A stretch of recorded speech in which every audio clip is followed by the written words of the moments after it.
राधा कृष्णा वाणी 3।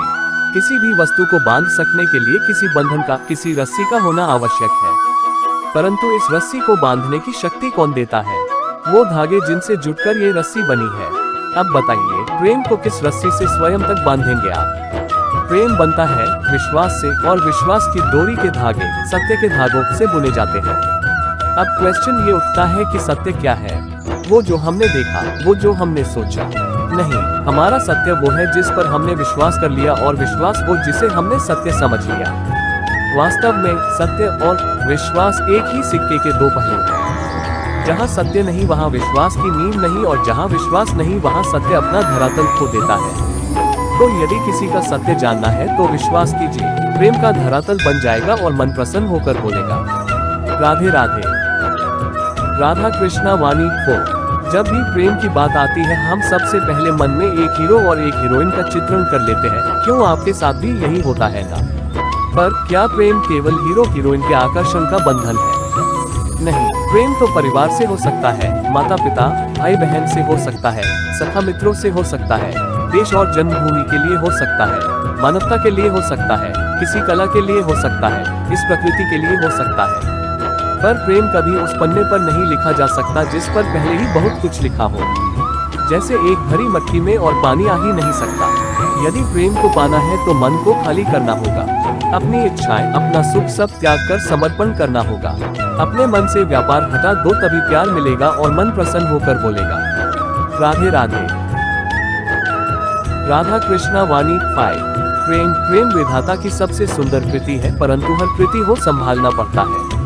आप किसी मूर्ति को देख लीजिए, जब कलाकार ने उसे रचा तब वो बहुत सुंदर थी, परंतु इसके पश्चात इसे संभाला नहीं गया, उसके स्वामी ने उसकी देखभाल का कर्तव्य ठीक से नहीं निभाया, और अब मूर्ति असुंदर लगने लगी है। इसी प्रकार केवल कह देने से प्रेम नहीं हो जाता। इसके लिए आपको अपने कर्तव्यों को पूर्ण करना होगा। तो देश की सुरक्षा, परिवार और संबंधियों की सुरक्षा, संतान को संस्कार, जीवन साथी का आभास, ये कर्तव्य जब तक नहीं निभाओगे, प्रेम से दूर होते जाओगे। यदि प्रेम का अमृत पाना है तो कर्तव्य की अंजलि बनानी होगी और मन से कहना होगा, राधे राधे। राधा कृष्णा वाणी पार्ट 6। प्रेम संसार का सबसे पवित्र बंधन है, पर सच पूछो तो ये बंधन से मुक्ति है, स्वतंत्रता है। नहीं समझे? समझाता हूँ। यदि कोई आपका प्रेम ठुकरा दे, यदि कोई आपका प्रेम समझ ही ना पाए तो क्या होगा? कुछ उदास हो जाएंगे, कुछ छल करके प्रेम पाना चाहेंगे, तो कुछ बलपूर्वक प्रेम पर अधिकार करना चाहेंगे।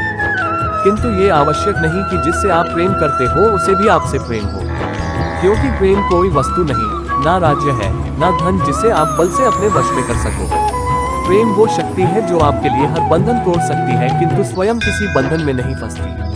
तो जिससे भी आप प्रेम करते हो उसे स्वतंत्र छोड़ दीजिए, क्योंकि स्वतंत्रता ही वो भाव है जो जीव को सबसे अधिक प्रिय है। प्रेम सच्चा होगा तो उसे अवश्य समझ में आएगा। तब तक के लिए निस्वार्थ भाव से प्रेम कीजिए। स्वार्थ हट जाएगा तो प्रेमा ही जाएगा और मन प्रसन्न होकर बोलेगा, राधे राधे। राधा कृष्णा वाणी पाठ 7। भय सबको होता है, चाहे वो पशु हो, पक्षी हो या मनुष्य। वास्तविकता में मनुष्य भय को अपने साथ लेके ही जन्म लेता है। तो इस भय से भय कैसा? यदि भय बुरा भाव होता तो क्या इसे हम अपने साथ लेके जन्म लेते? वास्तविकता में भय हमें आगे बढ़ने के लिए प्रेरित करता है। अब देखिए, जीवन जाने का भय आपसे स्वयं की सुरक्षा करवाने का प्रयास करता है। अपमान का भय सदाचार की ओर बढ़ाता है। किसी प्रिय को खो देने का भय उसके लिए कर्तव्य पालन करने को प्रेरित करता है। किंतु ये भय बुरा तब हो जाता है जब आप इसे अपने ऊपर हावी हो जाने देते हैं, इसके लिए कुछ प्रयास नहीं कर पाते। इसलिए यदि इस भय को उपयोग में लाना है, आपको स्वयं इस भय के ऊपर हावी हो जाना होगा। तो तोड़ दीजिए भय की सीमाएं, अपनी आत्मा को छोड़ के किसी और के समक्ष सर मत झुकाइए, और स्मरण रखिए, जब अंधकार से डरना छोड़ दोगे तभी दीपक बनकर प्रकाश दे पाओगे, राधे राधे। राधा कृष्णा वाणी पार्ट 8। मनुष्य का स्वभाव है कमाना, संग्रह करना, फिर चाहे वो धन हो, नाते हो, संबंध हो या हो प्रसन्नता। परंतु क्या आपने कभी सोचा है, नियति ने ये संग्रह करने की प्रकृति मनुष्य में क्यों डाली?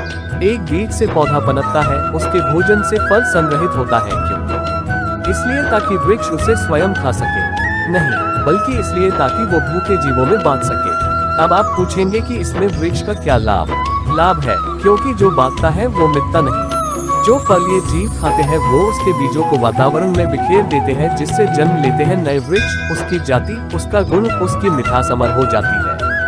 इसलिए स्मरण रखिएगा, अमीर होने के लिए एक एक क्षण संग्रह करना पड़ता है, किंतु अमर बनने के लिए एक एक कण बांटना पड़ता है। राधे राधे। राधा कृष्णा वाणी पाठ 9। संसार में सबसे बड़ी शक्ति क्या है? अब आप में से कुछ कहेंगे शस्त्र की, कुछ कहेंगे शास्त्र की, कोई कहेगा बुद्धि की, तो कोई कहेगा बल्कि, किंतु ये सब अधूरे हैं। संसार में सबसे बड़ी शक्ति है मित्रता। यदि सच्ची मित्रता प्राप्त हो जाए तो वही सबसे बड़ा धन है। जब आप कठिनाइयों में होंगे तो मित्रता शस्त्र बनकर सहायता करेगी। मार्ग भटक जाओगे तो मित्रता शास्त्र बनकर आपको राह दिखाएगी। षड्यंत्र में फंस जाओगे तो बुद्धि बनकर बाहर निकालेगी। अकेले हो जाओगे तो ममता बनकर साथ निभाएगी।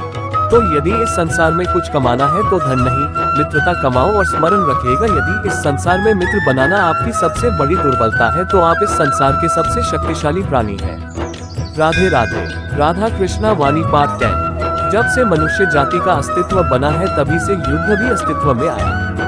युद्ध जो कभी धन का द्वंद्व बन के सामने आता है, तो कभी सुरक्षा का हथियार बनकर, कभी विजय की भूख के लिए, तो कभी पराजय टालने के लिए। किंतु वास्तविकता तो यही है कि यदि आपको आगे बढ़ना है तो बाधाओं से युद्ध तो करना होगा। परंतु युद्ध के लिए सजग रहना इतना महत्वपूर्ण नहीं है जितना महत्वपूर्ण है ये समझना कि युद्ध को टाला कब जा सकता है। क्योंकि सबसे सफल युद्ध वही होता है जो कभी लड़ा ही ना जाए।